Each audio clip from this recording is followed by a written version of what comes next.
Concept and characteristics of secularism. Secularism refers to a system of political or social philosophy that excludes religious considerations in civil and public affairs. Secularism से मुराद है सियासी या समाजी फ़लसफ़े का एक ऐसा निज़ाम जो शहरी और अवामी मामलात में मजहबी तहफ़्फ़ुज़ात को खारिज करता है। Secularism rests on two propositions, the first being the strict separation of religion from the state, and the second being that people of all religions and beliefs are equal before the law. Secularism दो तजावीज़ पर मुनहसर है। पहला कि सख्ती से मजहब को रियासत से अलग करना और दूसरा ये कि तमाम मजहब और अकायद के लोग बराबर हैं, कानून के सामने ये बराबर हैं। Separation of religion from state affairs ensures that state does not interfere with religion and religion does not interfere with the state. तो मजहब को रियासती मामलात से अलग करने से क्या फ़ायदा होता है, क्यों ऐसा किया जाता है? ये इसलिए किया जाता है कि मजहब के बिना पर कोई भी रियासती फ़ैसला नहीं होना चाहिए और रियासती फ़ैसलों में दूसरों के मजहब पर कोई अटैक नहीं होना चाहिए, उनके बिलीफ्स पर, उनका जो ईमान है उस पर कोई दखल नहीं होना चाहिए। Following are some characteristics of secularism. Secularism के खास पॉइंट्स क्या हैं? Affairs of the state and religion are kept separate. यानी रियासत और मजहब के जो मामलात हैं वो अलग रखे जाते हैं। Both believers and non-believers are protected equally. जो ईमान वाले हैं और जो ईमान नहीं रखते किसी भी मजहब पे, सबको इक्वली यानी बराबरी से प्रोटेक्ट किया जाता है, उनकी हिफाजत की जाती है। All citizens, irrespective of their religious beliefs, are equal before the law. जो भी कंट्री के सिटीजन्स हैं उन्हें कानून के सामने एक नज़र से देखा जाता है, बराबरी के हिसाब से देखा जाता है, चाहे वो जो भी रिलीजन फॉलो करते हो, जो भी मजहब को फॉलो करते हो। All religions are respected. सभी मजहबों का एहतराम किया जाता है। There is no one single state religion. किसी रियासत का कोई अपना रिलीजन नहीं होता। No special privileges are granted on the basis of religion. और मजहब के हिसाब से किसी को भी कोई स्पेशल प्रिविलेज या स्पेशल ट्रीटमेंट नहीं दिया जाता। Secularism does not mean atheism. Atheism does not believe in God. Secularism का मतलब एथिज्म नहीं होता। एथिज्म यानी खुदा को नहीं मानना। ऐसे बहुत सारे लोग होते हैं जो खुद को एथिस्ट कहते हैं, यानी वो कहते हैं कि हम किसी भी मजहब को नहीं मानते और हम खुदा को ही नहीं मानते। Secularism does not denounce the existence of God, लेकिन सेक्युलरिज्म का मतलब एथिज्म नहीं है। सेक्युलरिज्म ये नहीं कहता कि खुदा नहीं है। Secularism is simply a framework for ensuring equality throughout society in politics, education, the law, and elsewhere for believers and non-believers alike.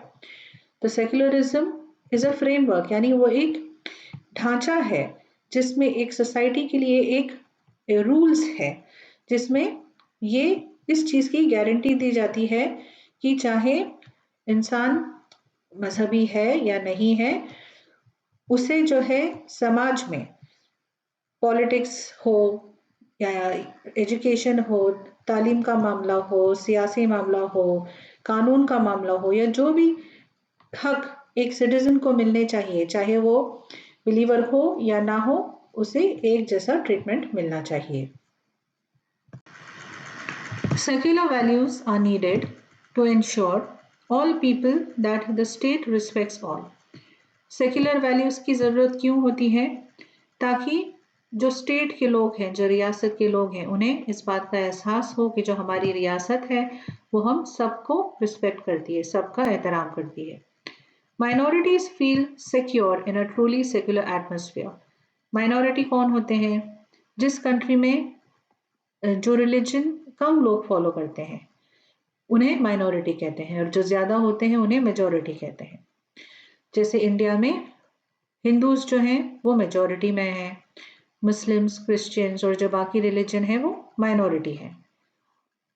तो जो माइनॉरिटी है वो अगर सेक्युलर एटमॉस्फेयर होगा तो उन्हें लगेगा कि वो महफूज हैं। Human resources develop in a secular atmosphere. अगर एटमॉस्फेयर यानी जो माहौल है वो सेक्युलर होगा तो जो लोग हैं वो उनका डेवलपमेंट होगा।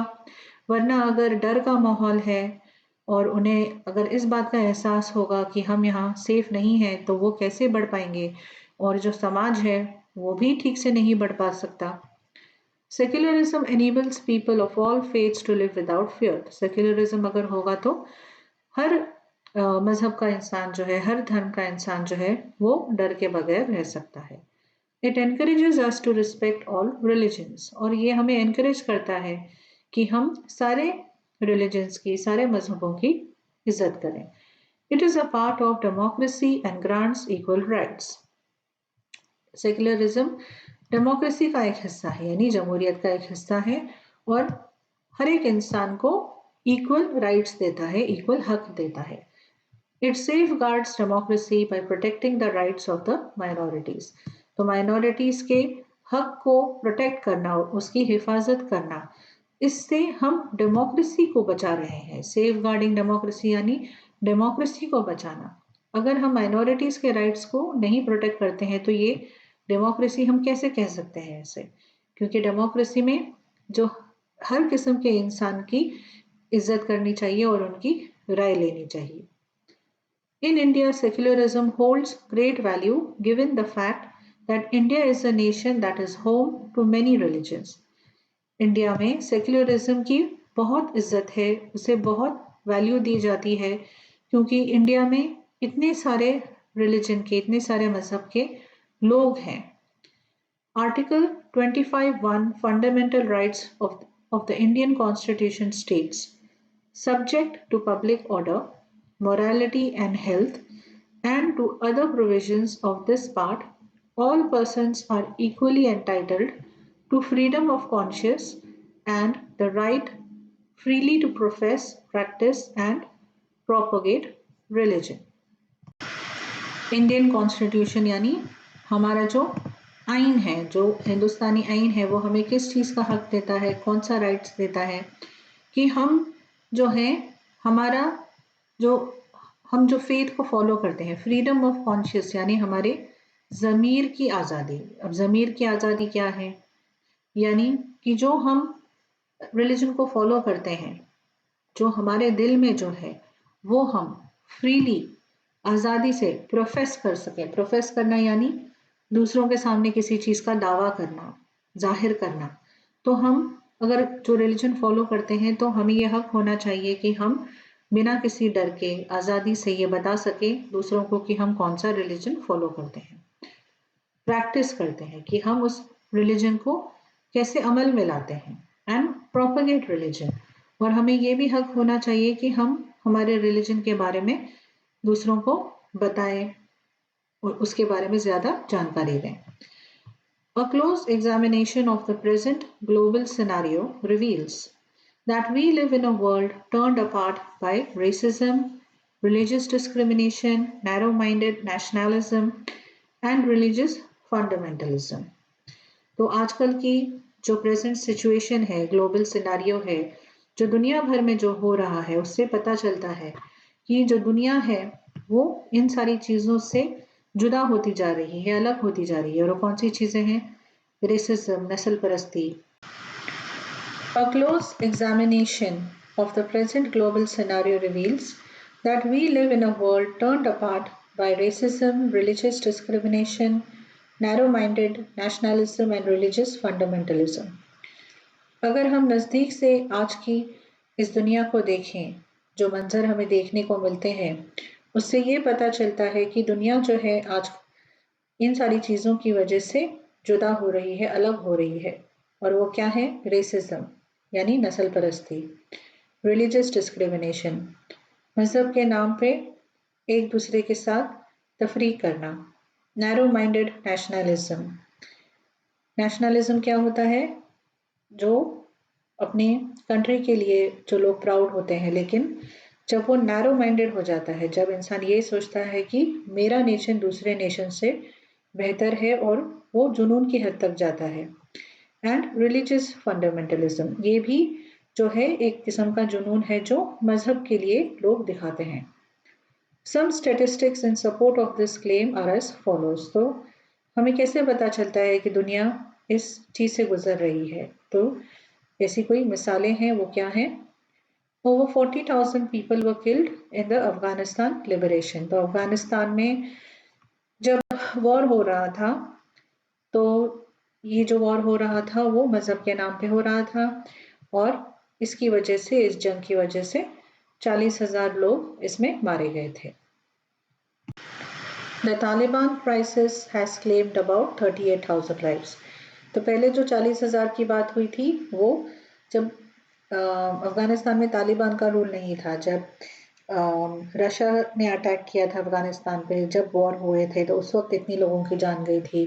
फिर उसके बाद वहाँ तालिबान का उनकी हुकूमत आई, फिर काफ़ी लड़ाइयाँ हुई, तो उसमें 38,000 लोगों की जानें गई। The Global Terrorism Index report of 2014 states, since 2000, there has been over a five-fold increase in the number of deaths from terrorism. Global Terrorism Index report 2014 की जो रिपोर्ट है वो बताती है कि 2000 साल से 2014 तक के ऐसे जो मौतें हुई हैं टेररिज्म की वजह से, वो कितनी है? 5 गुना बढ़ गई थी, rising from 3,361 in 2000 to 17,958 in 2013. तो इतना इंक्रीज हो गया था नंबर ऑफ डेथ्स में। This report studied the direct and indirect impact of terrorism on 162 countries, and it is appalling to note that India ranks 6th with a global terrorism index of 7.86 on a scale of 10. तो जो ये report है ये direct या indirect impact of terrorism on 162 countries, तो 162 countries की study की गई थी इस रिपोर्ट में, और इसमें अपॉलिंग यानी बहुत ही दुखी करने वाली ये चीज है कि इंडिया जो है इस रिपोर्ट में 6ठे नंबर पे आता है, और जो टेररिज्म इंडेक्स है वो 7.86 है on the scale of 10. Countries that have experienced more severe impact of terrorism as compared to India are Iran, Afghanistan, Pakistan, Nigeria and Syria. तो जो और दूसरे कंट्रीज हैं जहां पर टेररिज्म की वजह से बहुत परेशानियां हैं, बहुत तकलीफें हैं, वो कौन सी हैं? ईरान, अफगानिस्तान, पाकिस्तान, नाइजीरिया और Syria. Issues like war and terrorism can be curtailed if the values of universalism and secularism get firmly entrenched within everyone. तो अगर यूनिवर्सलिज्म और सेक्युलरिज्म की जो वैल्यूज हैं वो हर किसी इंसान में उसका एहसास जगाया जाए, उसकी अहमियत अगर हम बताएंगे, तो जो ये जंग हो रहे हैं, जो दहशतगर्दी हो रही है, वो खत्म की जा सकती है।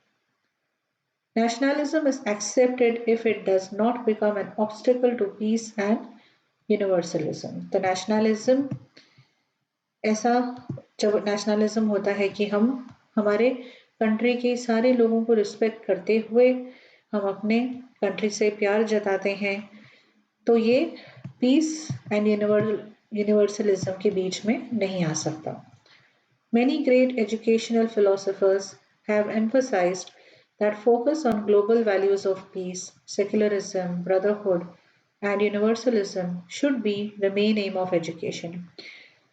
जो बहुत बड़े एजुकेशनल फिलोसफर्स रहे हैं, जो इल्म की दुनिया के बड़े फलसफी रहे हैं, उन्होंने इस बात पर जोर दिया है, एम्फसाइज किया यानी जोर दिया था कि जो ग्लोबल वैल्यूज हैं, जो आलमी वैल्यूज हैं पीस की, यानी सुकून, अमन, सेक्युलरिज्म, ब्रदरहुड, ब्रदरहुड यानी एक दूसरे के साथ भाईचारा, यूनिवर्सलिज्म, ये सारी चीज़ें जो है ये तालीम की मेन मकसद जो तालीम का है वो ये सारी चीज़ें होनी चाहिए। The discussion in the ensuing paragraphs analyzes the thoughts of Rabindranath Tagore and Jiddu Krishnamurti in the context of nationalism, secularism and universalism. इसके बाद जो टॉपिक होंगे वो रविंद्रनाथ टैगोर और जिड्डू कृष्णमूर्ति जो थे उनकी क्या राय थी नेशनलिज्म, सेक्युलरिज्म और यूनिवर्सलिज्म पर, वो हम देखेंगे। ये चीज़ें हम देखेंगे अगले वीडियो में।